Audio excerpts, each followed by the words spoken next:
امام موسیٰ کاظم رضی اللہ تعالیٰ عنہ اپنے باجان امام جعفر صادق رضی اللہ تعالیٰ عنہ کے وارث و جانشین اور عکس جمیل تھے، مسند علم نبوت کے جانشین، اہل بیت اطہار رضوان اللہ تعالی علیہم اجمعین کے امین تھے، معرفت الہی کے مہکار تھے، زہد و تقوی کے شاہکار تھے، جود و سخاوت کا دربار تھے، اور اپنے دور میں دنیا کے سب سے بڑے عالم، سب سے بڑے سخی اور عبادت گزار تھے۔ آپ رضی اللہ تعالیٰ عنہ نیک، عالم، عبادت گزار اور زاہد شخصیت کے حامل تھے، قرآن مجید کے نہایت دلکش انداز میں تلاوت فرمانے والے، اور خود بھی جب تلاوت کرتے تو روتے بھی جاتے تھے، اور ساتھ بیٹھنے والے بھی آپ کی آواز سے، آپ کے انداز کو دیکھ کر ان کی آنکھوں سے بھی آنسو جاری ہو جاتے تھے۔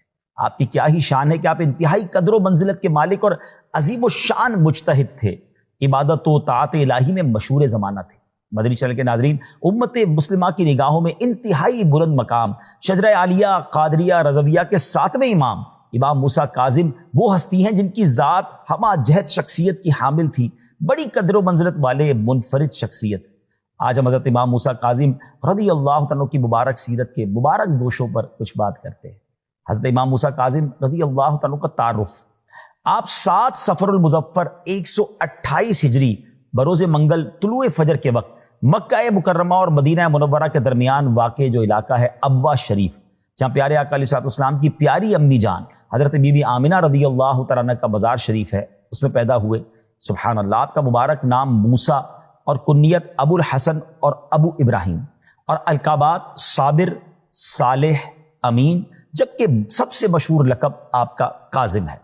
بہت زیادہ معافی اور درگزر کرنے کے سبب آپ کا لقب جو ہے کاظم یعنی غصہ پی جانے والا ہوا۔ اللہ اکبر، آپ کا لقب ہی کتنا پیارا ہے کہ کاظم کہتے ہیں غصہ پی جانے والے کو۔ سبحان اللہ، سبحان اللہ۔ امام اہل سنت اعلیٰ حضرت کیا خوبصورت شعر آپ کی شان میں لکھتے ہیں: شان حلمن کان علمن جان سلمن السلام، موسیٰ کاظم جہاں ناظم میرا امداد کن۔ سبحان اللہ۔ امام موسیٰ کاظم اہل بیت اطہار کے چشم و چراغ اور عظیم تابعی بزرگ حضرت امام جعفر صادق کے صاحبزادے اور سلسلہ عالیہ قادریہ رضویہ کے 7ویں پیر و مرشد ہیں۔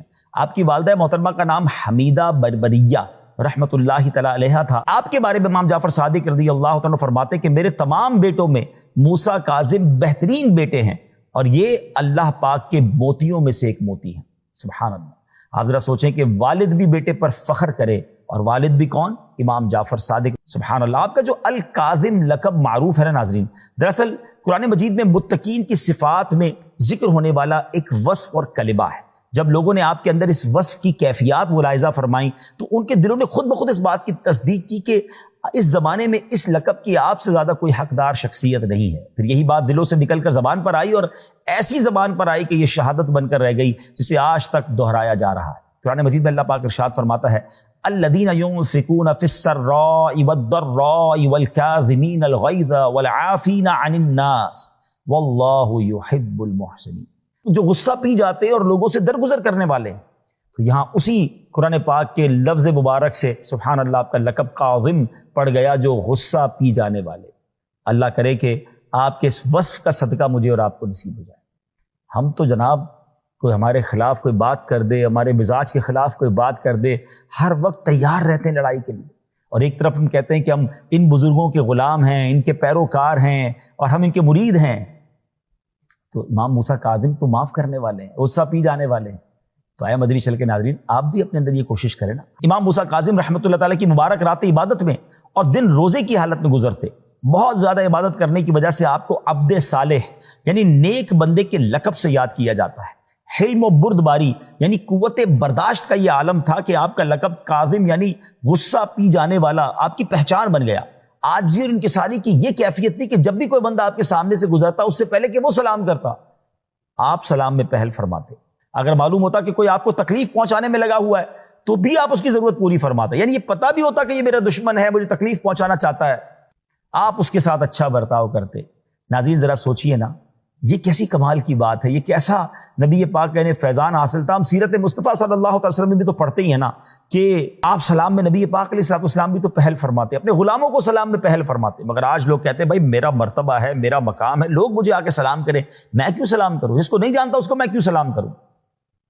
نہیں، سنت یہ ہے کہ جس کو جانے جس کو نہ جانے، مسلمان ہے سلام آپ کریں، اور پہل کریں گے تو ثواب بھی آپ کو زیادہ ملے گا۔ اور سبحان اللہ، جو سلام میں پہل کرنے والے ہوتے ہیں نا، ان کے دل سے تکبر دور ہو جاتا ہے، ہاں دل صاف ہو جاتا ہے۔ اگر آپ چاہتے ہیں کہ ہمارا دل عاجزی کا پیکر رہے تو سلام کو عام کریں اور سلام میں پہل کریں۔ اور سبحان اللہ، اتنی بڑی شخصیت، اتنے بڑے خاندان سے تعلق، مگر آپ جس کو جانتے نہ جانتے سب کو سلام میں پہل فرماتے ہیں۔